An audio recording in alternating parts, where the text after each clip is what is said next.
जय हिंद मेरे प्यारे बच्चों। Welcome to Tanushk biology. बहुत बहुत स्वागत है आपका लेक्चर नंबर 2 में, जो कि लाइफ प्रोसेसेस का लेक्चर नंबर 2 है। और ये चैप्टर कौन सा है? 10th क्लास एनसीईआरटी का चैप्टर नंबर 6 है। और ये फर्स्ट चैप्टर है बायोलॉजी सेक्शन का। ओके, तो हम लोग प्रीवियसली जो हमारा लेक्चर नंबर फर्स्ट था उसमें हम क्या क्या देख चुके हैं? हम देख चुके हैं व्हाट इज लिविंग, फिर हमने देखा था कैरेक्टरिस्टिक्स ऑफ लिविंग, फिर हमने देखा था लाइफ प्रोसेसेस क्या होती हैं, फिर न्यूट्रिशन क्या होता है, फिर मैंने आपको न्यूट्रिएंट्स के बारे में बताया था, कार्बोहाइड्रेट, प्रोटीन एंड फैट के बारे में। और मैंने आपको इनका क्लासिफिकेशन भी बताया था कि मैक्रो न्यूट्रिएंट्स होते हैं कुछ और माइक्रो न्यूट्रिएंट्स होते हैं कुछ। उसके बाद हमने क्या पढ़ा था? उसके बाद हमने पढ़ा था मोड ऑफ न्यूट्रिशन, है ना। बहुत सारे थे, बेसिकली दो थे, ऑटोट्रॉप्स और हेटरोट्रॉप्स। और फिर उनके बाद हेटरोट्रॉप्स में सब क्लासिफिकेशन था। ठीक है, तो अब लेक्चर नंबर 2 में हमें क्या क्या देखना है? हम देखेंगे कि न्यूट्रिशन इन प्लांट्स डिटेल में। बेसिकली प्लांट्स अपना फूड कैसे बनाते हैं और उसको स्टोर कैसे करते हैं, किस फॉर्म में करते हैं, और भी बहुत सारी चीज़ें। ठीक है, किसकी हेल्प से बनाते हैं, और क्लोरोफिल के बारे में देखेंगे।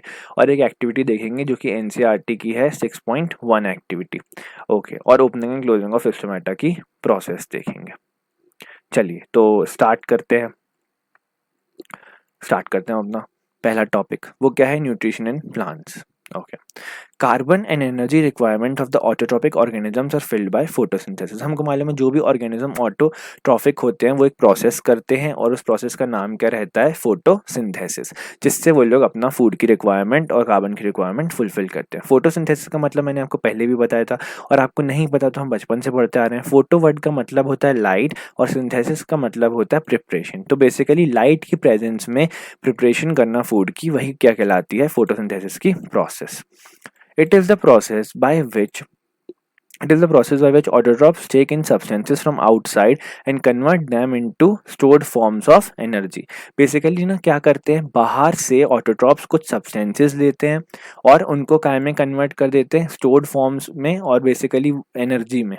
ठीक है, ताकि उनको क्या मिल सके? एनर्जी। ऐसे सब्सटेंसेस में कन्वर्ट कर देते हैं जिनसे उन्हें क्या मिल सके? एनर्जी मिल सके। और बेसिकली ये जो सब्सटेंस लेते हैं वो किस फॉर्म में लेते हैं? Carbon dioxide. कार्बन डाइऑक्साइड को आप जानते हैं CO2। ठीक है, और किसके फॉर्म में? वाटर के फॉर्म में। वाटर को भी जानते हैं आप H2O। ठीक है, अच्छा, which is converted into carbohydrate. और ये फाइनली किसके अंदर कन्वर्ट हो जाता है? कार्बोहाइड्रेट में, है ना। आप जानते हैं CO2 और H2O मिलते हैं, और प्लांट इससे क्या बना लेते हैं? ग्लूकोज बना लेते हैं, C6H12O6, जो कि सोर्स ऑफ एनर्जी है। ओके, है ना। अच्छा, और ये प्रोसेस जो होती है, इनको यूज करने की प्रोसेस, अपना खाना बनाने की प्रोसेस, ये किसकी प्रेजेंस में होती है? ये होती है सनलाइट और क्लोरोफिल की प्रेजेंस में। ये किसकी प्रेजेंस में होती है? सनलाइट और क्लोरोफिल की प्रेजेंस में। अच्छा, carbohydrates are utilise for providing energy to plants. देखो, कार्बोहाइड्रेट जो है वो यूटिलाइज होते हैं, हम में भी कार्बोहाइड्रेट्स यूटिलाइज होते हैं, क्योंकि कार्बोहाइड्रेट्स क्या रहते हैं? एनर्जी गिविंग फूड रहते हैं, और वही प्लांट्स सिंथेसाइज करते हैं, बनाते हैं। अच्छा देखो, कार्बोहाइड्रेट जो वर्ड है ना, वही किससे मिलके बना है? कार्बन और हाइड्रोजन से। बेसिकली ये बोलता है कार्बन मॉलिक्यूल में किसका एडिशन हो गया है? H2O का। Basically hydrates of carbon are called as carbohydrate. ठीक है, और सबसे सिंपलेस्ट कार्बोहाइड्रेट कौन सा है आपको पता है? वो है C6H12O6। और ये बनता किससे? CO2 प्लस H2O के एडिशन से बनता है। ठीक है, आ गई बात समझ? बढ़ जाऊं आगे? ओके, चलो, तो हम लोग अब आगे बढ़ते हैं अपने नेक्स्ट स्लाइड की तरफ।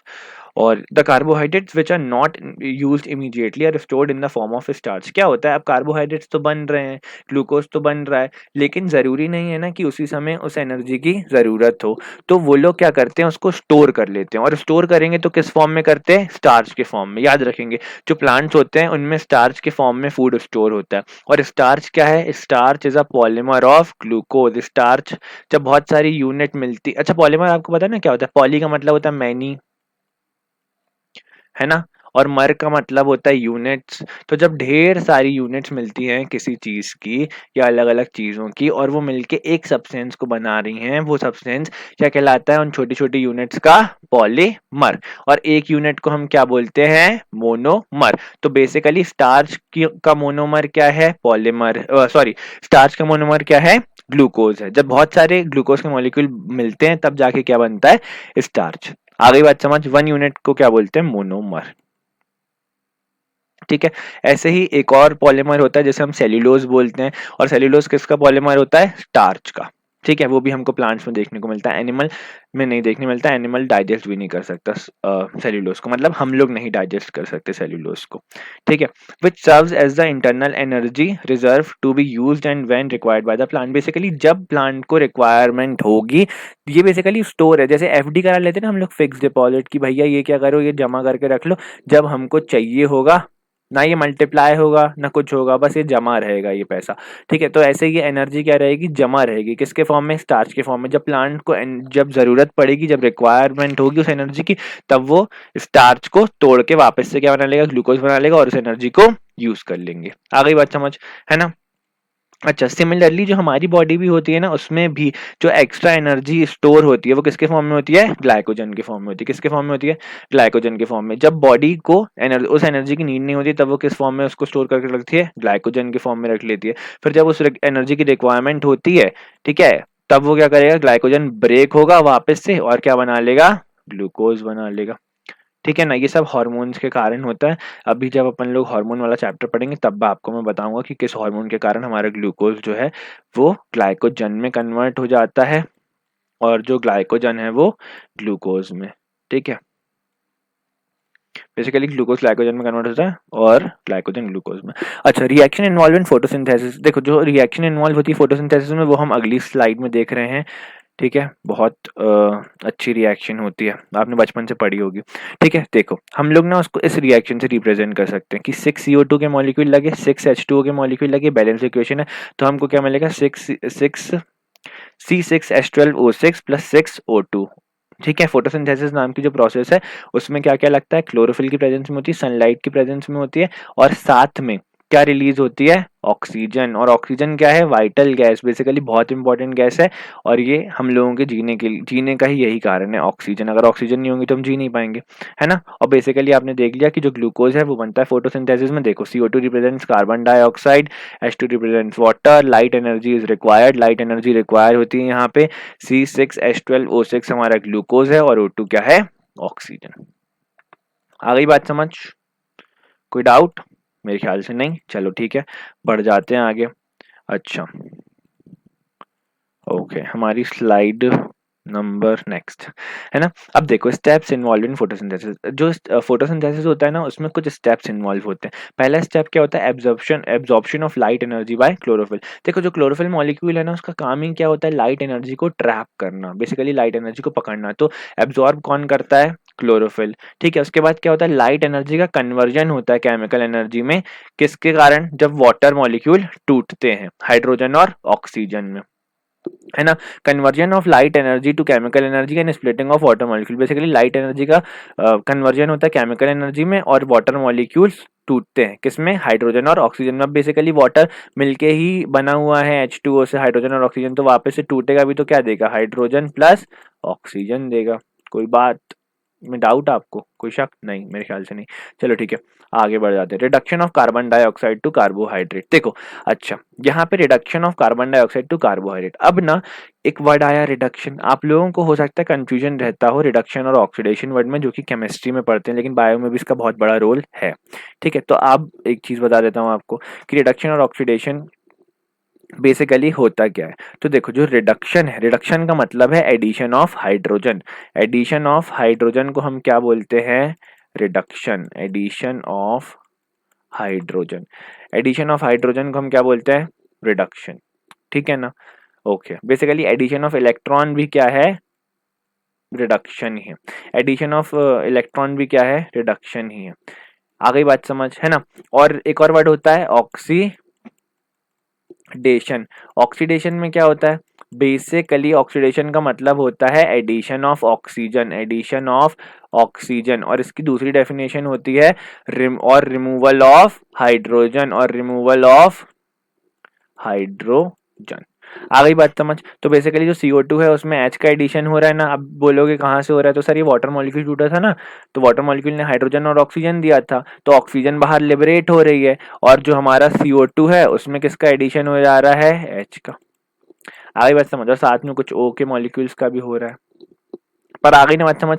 तो बनेगा क्या फाइनली, इसमें एच का एडिशन हो जाएगा तो ग्लूकोज बनेगा, कार्बोहाइड्रेट बनेगा, है ना। ये 3 स्टेप में होती है। अच्छा, ये देखो ज़रूरी नहीं है कि ये सारे जो स्टेप हैं वो वन आफ्टर द अदर हो, इमीडिएटली हो, मतलब लगातार होते रहें कि पहले एब्जॉर्प्शन हो गया, फिर कन्वर्जन हो गया, स्प्लिटिंग ऑफ ऑटोमोलिक्यूल हो गया और फिर हमारे कार्बन डाइऑक्साइड का रिडक्शन करा दिया गया कार्बोहाइड्रेट में, है ना। पर ये इमीडिएटली नहीं होता, कुछ स्टेप्स पहले हो सकते हैं, कुछ स्टेप बाद में हो सकते हैं। बेसिकली पहले वाले तो यही होंगे, बाद वाला ये होता है कि कार्बोहाइड्रेट में कन्वर्जन बाद में होता है। अच्छा, हमें किसमें देखने मिलता है कि डेजर्ट के प्लांट में देखने मिलता है। Plants take up carbon dioxide at night and prepare an intermediate which is acted upon the energy absorb by chlorophyll during day. क्या होता है ना, ये जो नाइट में ही एक इंटरमीडिएट बना लेते हैं। इंटरमीडिएट क्या होता है बेटा, जो भी केमिकल रिएक्शंस होती है उनमें जो बीच में बनने वाला प्रोडक्ट होता है या बीच में बनने वाला केमिकल होता है, केमिकल सब्सटेंस होता है, मॉलिक्यूल होता है, वो क्या कहलाता है, इंटरमीडिएट। तो इनमें क्या होता है, रात को ही, क्योंकि ना रात को कार्बन डाइऑक्साइड एब्जॉर्ब करते हैं, तो ये रात को लेकिन रात को लाइट तो रहती नहीं है, तो फोटोसिंथेसिस पूरी कंप्लीट तो हो नहीं पाएगी। ठीक है, तो क्या होता है, रात को कार्बन डाइऑक्साइड एब्जॉर्ब करते हैं और बीच में एक इंटरमीडिएट बना लेते हैं और फिर सुबह जब लाइट एनर्जी मिलती है तब उस इंटरमीडिएट को कन्वर्ट कर दिया जाता है किसके अंदर, कार्बोहाइड्रेट में। अब बोलोगे सर रात में क्यों करते हैं, कि इनमें ऐसा क्या खास बात है या ऐसा क्यों कर रहे हैं। तो बेसिकली देखो क्या होता है, हर एक ऑर्गेनिज्म अपने सराउंडिंग, जो उसकी सराउंडिंग है, जैसा वो जिस एटमॉस्फेयर में रहता है, जैसा उस जगह क्लाइमेट रहता है, जिस जगह की जिस मतलब जितनी वहाँ पर वाटर की अवेलेबिलिटी रहती है, उन सारे फैक्टर्स पर डिपेंड करता है कि वो बाकी की प्रोसेस कैसे करेगा। ठीक है, तो होता ये है कि जो डेजर्ट वाले प्लांट्स रहते हैं, जैसे कैक्टस की बात की इन्होंने, डेजर्ट और भी कई सारे प्लांट्स रहते हैं डेजर्ट में। ठीक है, अलग अलग तरह के नाना प्रकार के प्लांट्स मिलते हैं, पर मेरी बात सुनो, मेनली क्या मिलता है, कैक्टस मिलता है। तो ना बेसिकली जो है, और डेजर्ट में क्या रहती है, गर्मी बहुत ज़्यादा रहती है। और आप लोगों ने बचपन से सुना होगा जो स्टोमेटा है उनसे क्या होता है, गैसियस एक्सचेंज होता है और साथ में वाटर लॉस भी होता है। और वाटर लॉस जिस प्रोसेस से होता है उस प्रोसेस को हम क्या बोलते हैं, ट्रांसपिरेशन, है ना, ये आपने सुना होगा। अब अगर दिन के समय पर ये पोर्स खोल देंगे स्टोमेटा के, तो जो वाटर है ऑलरेडी कम है और जो वाटर है वो भी वेपर बन के उड़ जाएगा, तो पानी कम होगा ना प्लांट के पास, लेकिन उसको अपनी बॉडी की मेटाबॉलिक, बेसिकली प्लांट बॉडी की जो प्लांट में सेल्स के अंदर मेटाबॉलिक रिएक्शन चल रही हैं, वो कराने के लिए वाटर कितना ज़्यादा इंपॉर्टेंट है। तो वो ये बियर नहीं कर सकती कि वो वाटर को लॉस कर दे, इसीलिए भगवान ने उसमें ऐसा फीचर डाला, या हम कहें कि वो अपनी सराउंडिंग के कारण ऐसा एडेप्ट किया उसने कि वो रात को ही आधी फोटोसिंथेसिस कर लेता है और सुबह होने पर उसको पूरी कर लेता है। आ गई बात समझ, कोई शक। आपको पता है जो प्लांट डेजर्ट वाली जगह पे रहते हैं या बहुत ही कम वाटर, स्कैर्सिटी ऑफ वाटर में रहते हैं, उन्हें क्या बोलते हैं, उन्हें हम ज़ेरोफाइट्स बोलते हैं। क्या बोलते हैं, ज़ेरोफाइट। यहाँ लिख देता हूँ, जेड, ज़ीरोफाइट नहीं बेटा, xerophyte, Z sorry XERO, xerophytes, PHYTS। देखो, अब ना मैंने आपको बताया था कि साइंस में हर एक वर्ड का मतलब होता है, तो ज़ेरो वर्ड है ना, उसका मतलब होता है, या फिर ज़ेरिक कंडीशन का मतलब होता है डेजर्टेड। क्या मतलब होता है, डेजर्टेड। और फाइट्स का मतलब होता है प्लांट्स। ओके, समझ गए, तो याद रहेगा आपको, मेरे ख्याल से रहेगा। ठीक है, तो चलो अब बढ़ते हैं हम अपनी नेक्स्ट स्लाइड की तरफ। ई स्लाइड खोलो सर, लो खोल ली। ठीक है, अच्छा, व्हाट इज क्लोरोफिल। क्लोरोफिल की बात हुई थी, क्लोरोफिल की प्रेजेंस में क्या हो रहा था, तो हमको ये तो पता होना चाहिए क्लोरोफिल है क्या। ठीक है, तो मैंने आपको ये बताने के लिए स्लाइड बनाई है ये वाली कि क्लोरोफिल है क्या। ठीक है, ये क्या है, ग्रीन पिगमेंट होता है जो कि प्रेजेंट होता है किसकी, जो भी ग्रीन पार्ट होता है ना प्लांट का, वहां पे क्यों होता है वो green, because of the presence of chlorophyll. और मेनली खाना कहाँ बनता है, लीव्स में बनता है, लीफ पत्ती में बनता है ना, लीफ को अपन किचन ऑफ द सेल बोलते हैं जहाँ खाना बनता है। अच्छा, इनसाइड अ सेल ऑर्गेनल क्या होता है, जो सेल है, सेल के अंदर भी छोटे छोटे अलग अलग ऑर्गेनल्स हैं जो कि डिफरेंट डिफरेंट फंक्शन को परफॉर्म करते हैं। उनमें से एक ऑर्गेनल कौन सा है, क्लोरोप्लास्ट। इस क्लोरोप्लास्ट के अंदर ही क्या रहता है, क्लोरोफिल। क्या रहता है क्लोरोप्लास्ट के अंदर, क्लोरोफिल। आपने 9th क्लास में जो सेल चैप्टर पढ़ा होगा, आपने प्लास्टिड के बारे में पढ़ा होगा, तो क्लोरोप्लास्ट भी क्या होता है, एक टाइप का प्लास्टिड होता है और इसके अंदर क्या रहता है, क्लोरोफिल, CHLOROPHYLL, क्लोरोफिल। ठीक है, अच्छा, the chlorophyll contain magnesium at the central atom. देखो जो क्लोरोफिल होता है ना, उसकी खास बात क्या रहती है कि उसमें मैग्नीशियम एटम क्या रहता है, सेंटर पे रहता है। ठीक है, अच्छा, सेंट्रल मेटल, आपको पता है जैसा हमारा जो ब्लड है ना, ब्लड उसमें कौन सा मेटल पाया जाता है, आयरन पाया जाता है। ठीक है। आयरन की डेफिशिएंसी से कौन सी डिसीज हो जाती है? एनीमिया, क्योंकि हीमोग्लोबिन की कमी हो जाती है। हम में हीमोग्लोबिन है जिसके कारण हमारा ब्लड रेड होता है, और प्लांट में क्लोरोफिल है जिसके कारण प्लांट कैसी दिखती, प्लांट की लीफ कैसी दिखती है? ग्रीन दिखती है। और देखो वहां पे कौन सा मेटल प्रेजेंट होता है? Mg, magnesium. और हम में कौन सा प्रेजेंट है? Iron, Fe। ठीक है। तो सर जब प्लांट में मैग्नीशियम की कमी हो जाती है तो उसको भी बोतल चढ़ा देते हैं क्लोरोफिल की। नहीं, ऐसा नहीं होता। ठीक है। अच्छा, देखो क्लोरोफिल हेल्प्स टू ट्रैप, और देखो क्लोरोफिल का काम क्या रहता है? क्लोरोफिल का काम रहता है वो लाइट एनर्जी को ट्रैप करता है। ठीक है, जो भी लाइट एनर्जी आ रही है सन से उसको ट्रैप करता है। There are 5 types of chlorophyll. देखो 5 तरह के होते हैं chlorophyll, A B C D and E. अच्छा, अब आप सोच रहे होगे कि हमको ये सब याद करना पड़ेगा, तो ये सब याद करने की चीज नहीं है। आप मत याद रखो, बस ये ध्यान रख सकते हो आगे के लिए कि कभी आगे अगर आप ओलंपियाड वगैरह दोगे, है ना, तो ये इम्पोर्टेंट है, नहीं तो इतना इम्पोर्टेंट नहीं है। बट आपको पता होना चाहिए, इसलिए मैंने आपको बता दिया। ठीक है। अब यहाँ जिक्र आया था तो मैंने सोचा कि बता देते हैं, जरूरी है, कोई भी डाउट नहीं रहना चाहिए इसीलिए। अच्छा, इसके बाद देखो क्लोरोफिल ए इज यूनिवर्सल। जो क्लोरोफिल है ना, वो आपको जितने भी फोटोसिंथेटिक ऑर्गेनिजम्स हैं, चाहे वो फोटोसिंथेटिक बैक्टीरिया हो, चाहे वो फोटोसिंथेटिक प्लांट हो, ठीक है, सब जगह आपको क्लोरोफिल ए मिलना ही मिलना है। क्लोरोफिल ए यूनिवर्सल होता है। और जो chlorophyll B, chlorophyll C, chlorophyll D और क्लोरोफिल ई होते हैं, ये स्पेसिफिक होते हैं, ये कहीं कहीं पे मिलते हैं अपने को। Chlorophyll B is found in higher plants. और जो क्लोरोफिल बी है ना, वो कहाँ मिलता है हमको? हायर प्लांट्स में मिलता है। ठीक है, जैसे कि ब्रायोफाइट्स और टेरिडोफाइट। लिख देता हूँ यहाँ पे मैं, bryophytes and pteridophyte. Bryophytes and pteridophytes.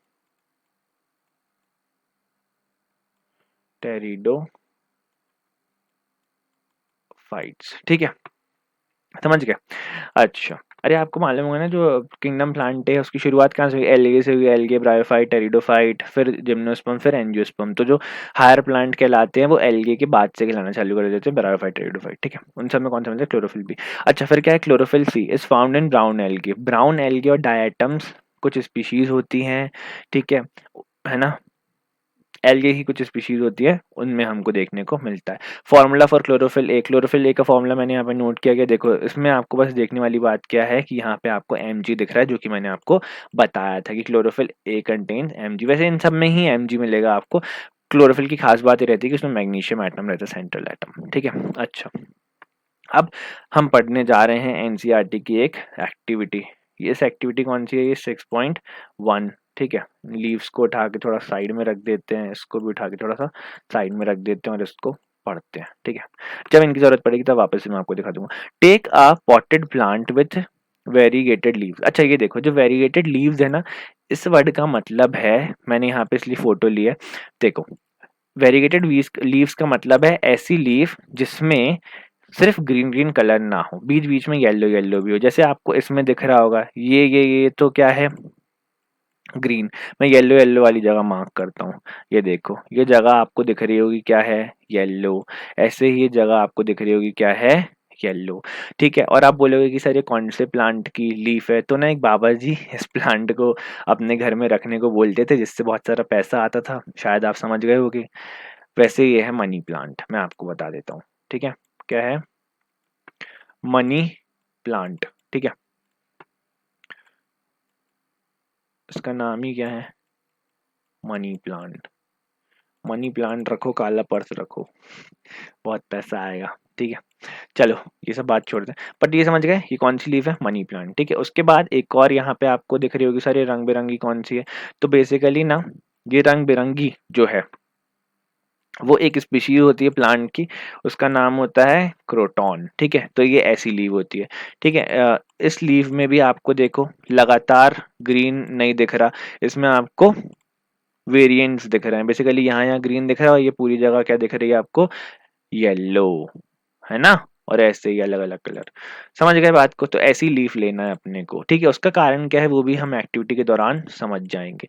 और मैं आपको बताता हूँ ये एक्टिविटी क्यों है। वो ये एक्टिविटी इसलिए कर रहे हैं हम, ताकि हमको ये पता चल जाए कि क्लोरोफिल मॉलिक्यूल बहुत बड़ा रोल प्ले करता है फूड के फॉर्मेशन में प्लांट के अंदर। तो इन दोनों इमेजेस को आपने देखा और समझ लिया कि वेराइटेड लीव्स क्या होती है, वेरीगेटेड लीव्स क्या होती है। तो अब आपसे कोई भी पूछेगा वेरीगेटेड लीव्स क्या होती है, तो आप बोलोगे जो कि पूरी की पूरी पीली ना हो, जो कि पूरी की पूरी हरी ना हो और पूरी की पूरी पीली ना हो, कॉम्बिनेशन हो दोनों का, जगह जगह पे पैचेस हो येलो के और जगह जगह पे पैचेस हो ग्रीन के। ठीक है, और आप एग्जांपल भी दे सकते हो मनी प्लांट की। मनी प्लांट तो इजीली हमको देखने को मिल जाता है, ये फिर भी कम देखने को मिलता है। चलो ठीक है, keep the plant in a dark room for 3 days so that all the starch gets used up. क्या करना है हमको, उस प्लांट को उठाना है और हमको एक डार्क रूम में रख देना है। ठीक है, 3 दिनों के लिए, ताकि अब देखो एक बात बताओ, अब डार्क रूम में प्लांट फोटोसिंथेसिस तो करेगा नहीं, मतलब नया फूड का फॉर्मेशन होगा नहीं। लेकिन हम लोगों ने अभी देखा था कि जो प्लांट है वो स्टोर्ड फूड को किस फॉर्म में रखता है, स्टार्च के फॉर्म में रखता है। तो वो क्या करेगा, जो स्टोर्ड स्टार्च है उसको यूज करना स्टार्ट कर देगा। ठीक है, फिर जब 3 दिन हो जाए आपको ये करे हुए, तब क्या करें, पूरी विधि सुनिए। तब क्या करेंगे आप, तब क्या करेंगे, उस प्लांट को सनलाइट में रख देंगे। कितने घंटे के लिए बेटा, 6 घंटे के लिए, 6 आवर के लिए। फिर उस प्लांट से हमको एक लीफ तोड़नी है और हमको उस लीफ को लेना है, या तो हम उसकी फोटो खींच सकते हैं या फिर एक शीट में हूबहू उसकी ड्राइंग कर सकते हैं, ट्रेस कर सकते हैं उसको। अब इसका मतलब क्या समझिए, ये देखिए, जैसे आपको ये वाली लीफ दिख रही है, ठीक है, ये उस प्लांट की लीफ जब आपने तोड़ी 6 घंटे उसको धूप पे रखने के बाद, ठीक है, और आपने हूबहू ऐसे ही एक लीफ पेपर पे बना ली और क्या मार्क कर दिया, बेसिकली जहां पे ग्रीन था, ये वैसे दूसरी है बट सुन मेरे, जहां पे ग्रीन था वहां पे ग्रीन मार्क कर दिया, ऐसे ही ऐसे बनाकर सेम टू सेम डिट्टो, और जहां पे येलो था वहां पे येलो रहने दिया आपने। आ गई बात समझ, बस हमको ये मार्किंग लेनी है। ठीक है, अच्छा अच्छा, अब ये समझ गए आप, ठीक है। चलो अच्छा, आगे चलते हैं, आगे कहाँ चलते हैं, यहाँ पे। फिर क्या करना है हमको, लीफ को बॉईल करना है कुछ मिनटों के लिए। अब लीफ को क्यों बॉईल कर रहे हैं, लीफ को बॉईल करने का कारण ये है कि जब अपन लीफ को बॉईल करेंगे ना, तब लीफ के जो जीवित सेल्स हैं वो क्या हो जाएंगे, मर जाएंगे। अभी तो आपने लीफ को तोड़ी है तो सेल्स इतनी जल्दी डेड होते नहीं है, पर हम लोग को एक्सपेरिमेंट करना है इसलिए हमको उन सेल्स को मारना पड़ेगा। ठीक है, अच्छा, फिर क्या करेंगे हम, पानी में बॉइलिंग वाटर में उसको जब डिप कर देंगे, तब क्या होगा, उसके जो सेल्स हैं वो डेड हो जाएंगे। ठीक है, डेड होने के बाद क्या होगा, डेड होगा और साथ ही साथ एक चीज और होगी, वो ये होगी कि जो उसकी सेल वॉल है वो क्या हो जाएगी, लूज हो जाएगी। प्लांट सेल की खास बात क्या होती है, उसमें सेल वॉल होती है, आपने पढ़ा है ये। ठीक है, अच्छा नहीं पढ़ा तो अब जान लिया, सेल वॉल होती है वो भी क्या हो जाएगी, डिसरप्ट हो जाएगी, लूज हो जाएगी। और साथ में क्या होगा, जो उस लीफ के अंदर जो सेल्स हैं उनके अंदर जो मेटाबॉलिक प्रोसेसेस चल रही हैं, उन सब में एंजाइम रोल प्ले करते हैं। ठीक है, अब जब अपन ने टेम्परेचर चेंज कर दिया, हर एक एंजाइम को एक स्पेसिफिक टेम्परेचर चाहिए होता है, तो जब अपन ने एकदम से इतना हाई टेम्परेचर दे दिया, तो वो सारे के सारे एंजाइम क्या हो जाएंगे, डिस्ट्रॉय हो जाएंगे और सारी की सारी केमिकल प्रोसेसेस रुक जाएंगी, जो कि लाइफ को सस्टेन करने के लिए जरूरी थी उस सेल के अंदर, और ये लीफ के सेल्स क्या हो जाएंगे, डेड हो जाएंगे। फिर क्या करेंगे, हम इस लीफ को डालेंगे एक बीकर में, जिसके अंदर क्या हो, एल्कोहल हो। ठीक है, after this immerse it in a beaker containing alcohol, जहाँ पे क्या हो, एल्कोहल हो। Carefully place the beaker in a water bath. अच्छा, वाटर बाथ क्या होता है, क्या होता है, बेसिकली यहाँ पर अपन ने एक बीकर रखा, ठीक है, और इसमें पानी भर दिया, ठीक है, और इसके अंदर एक दूसरा बीकर रखा, उसके अंदर क्या रखा है अपन ने, क्या भरा हुआ है, एल्कोहल। अब बोलोगे कि सर डायरेक्टली फ्लेम पे क्यों नहीं रखना है एल्कोहल को, तो सबसे पहली चीज जो हमारे दिमाग में आती है वो ये आती है कि जो एल्कोहल है उसमें आग लग सकती है। ठीक है, अगर डायरेक्टली उसको अपन फ्लेम प्रोवाइड कर देंगे, हीट प्रोवाइड कर देंगे, तो डायरेक्टली उसमें आग लगने का डर है बहुत ज़्यादा, क्योंकि बहुत ज़्यादा फ्लेमेबल होता है एल्कोहल। और दूसरी बात ये कि एल्कोहल बहुत ज़्यादा वोलेटाइल होता है। क्या होता है, वोलाटाइल। ठीक है, वोलाटाइल। अच्छा, वोलाटाइल होने का मतलब ये होता है जो कि जैसे ही अपने रूम के टेम्परेचर से ऊपर जाए या एक पर्टिकुलर टेम्परेचर पे उसकी टेंडेंसी क्या हो कि वो वेपर में कन्वर्ट हो जाए। क्या हो जाए, वेपर में कन्वर्ट हो जाए। तो अल्कोहल की वेपर्स बन के वो उड़ने लग जाएगा अगर उसको डायरेक्ट बॉईल कर दोगे, तो हमारा एक्सपेरिमेंट सक्सेसफुल नहीं हो पाएगा। इसीलिए हम उसको वाटर बाथ की मदद से बॉईल करते हैं। आ गई बात समझ, एक और वोलेटाइल सब्सटेंस का एग्जांपल होता है बेंजीन या फिनाइल की गोलियां। आप लोगों ने देखा होगा ना, जो आपकी मदर्स जो गर्म कपड़े होते हैं उनमें वो छोटी छोटी वाइट कलर की ऐसी गोलियां रखती हैं, ठीक है, ताकि कीड़े ना लगे, बोलती हैं कीड़े ना लगे। तो वो भी कुछ टाइम बाद उड़ जाती हैं और उनसे एक अलग सी स्मेल भी आती रहती है, वो भी एक वोलेटाइल सब्सटेंस का एग्जाम्पल है। अच्छा, तो अल्कोहल भी क्या होती है, थोड़ी सी वोलेटाइल होती है, बट उसको थोड़ा हीट करना पड़ता है, वो रूम टेम्परेचर पे वोलेटाइल नहीं रहती। व्हाट हैपेंस, नहीं तो देखो कितना बुरा रहता है, ग्लास में भरी आपने अल्कोहल की, ठीक है, और क्या हुआ, उड़ गई रूम टेम्परेचर पे, तो क्या हो जाएगा, नुकसान हो जाएगा ना आपका, तो पैसा वेस्ट, आप एक्सपेरिमेंट नहीं कर पाओगे अच्छे से, ठीक है। केयरफुली प्लेस, ये हो गया अल्कोहल वेन सर, ग्लास में एक्सपेरिमेंट करने के लिए थोड़ी भरते हैं ठीक है, तो समझ गए ना, पर यही समझाना था कि उड़ जाती। What happens to the colour of the leaf, अब देखो हमें क्या देखने को मिलेगा कि लीफ, अच्छा अब एक चीज समझाता हूँ मैं आपको कि हम इसको अल्कोहल में क्यों डिप कर रहे हैं, क्योंकि हम अल्कोहल में इसलिए डिप करना चाहते हैं इसको, ताकि ये जो क्लोरोफिल है ना लीफ का, ये हट जाए। अच्छा, अब बोलोगे सर पानी से भी तो धो के हटा सकते हैं, बट पानी में जो क्लोरोफिल है ना वो घुलता नहीं है। क्या होता है, कुछ ना कुछ सब्सटेंसेस होते हैं, बेसिकली कुछ टाइप के सॉल्यूशन होते हैं, ठीक है, उन्हीं में स्पेसिफिक टाइप के चीजें घुल जाती हैं, हर चीज सब में नहीं घुलती, जैसे तेल पानी में नहीं घुलता, ठीक है, क्योंकि दोनों के बीच में एफिनिटी नहीं होती, एफिनिटी मतलब बॉन्ड बनाने की क्षमता नहीं होती। तो जो तेल के मॉलिक्यूल्स होते हैं ना ऑयल के, वो बेसिकली वाटर के साथ बॉन्ड बॉन्ड नहीं कर पाते हैं, और वो उसमें सॉल्यूबल नहीं होता। ऐसे ही जो क्लोरोफिल है ना, उसके मॉलिक्यूल बॉन्ड नहीं कर पाते वाटर के साथ में, लेकिन वो किसके साथ बॉन्ड कर जाते हैं, अल्कोहल के साथ में। वो सर अल्कोहल के साथ में कर लेते हैं, वाटर के साथ में नहीं करते, ठीक है, हाँ तो नहीं करते। ऐसे समाज में भी ऐसे कुछ लोग होते हैं जो वाटर के साथ नहीं बॉन्ड करते पर अल्कोहल के साथ कर लेते हैं, पर छोड़ो वो दूसरी बात है। पर हम जो बात कर रहे हैं वो ये है कि जो क्लोरोफिल के मॉलिक्यूल हैं वो किस में घुल जाते हैं, अल्कोहल में घुल जाते हैं, वाटर में नहीं घुलते। खुद सोचो, अगर वाटर में घुलते होते तो पानी गिरता है बारिश में, तो बारिश पानी तो पत्तियों को भी टच करता हुआ निकलता है, तो पत्तियों को टच करा पानी और पूरी पत्ती का क्लोरोफिल जमीन पे, ऐसा होता है क्या, नहीं होता, क्योंकि क्लोरोफिल घुल ही नहीं सकता। लेकिन उसी सेम पत्ती को हम पानी में, हम अल्कोहल में डाल रहे हैं और उसका पूरा क्लोरोफिल निकल जाएगा, इसीलिए कर रहे हैं। देखो इन्होंने वही पूछा, what happens to the colour of leaf, जो कलर ऑफ लीफ है ना वो क्या हो जाएगा, कलर ऑफ लीफ क्या हो जाएगा, बहुत लाइट येलो हो जाएगा, ठीक है। और दूसरी चीज क्या होगी, जो हमारा लाइट येलो हो जाएगा, ये पूरा जो ग्रीन कलर का आपको दिख रहा है, एक मिनट मैं इसको जोड़ दूं, ठीक है, पता नहीं बेचारी लीफ किसने तोड़ दिया, अरे हो सर हमने देखा, आपने तो तोड़ा नहीं, ठीक है। अच्छा,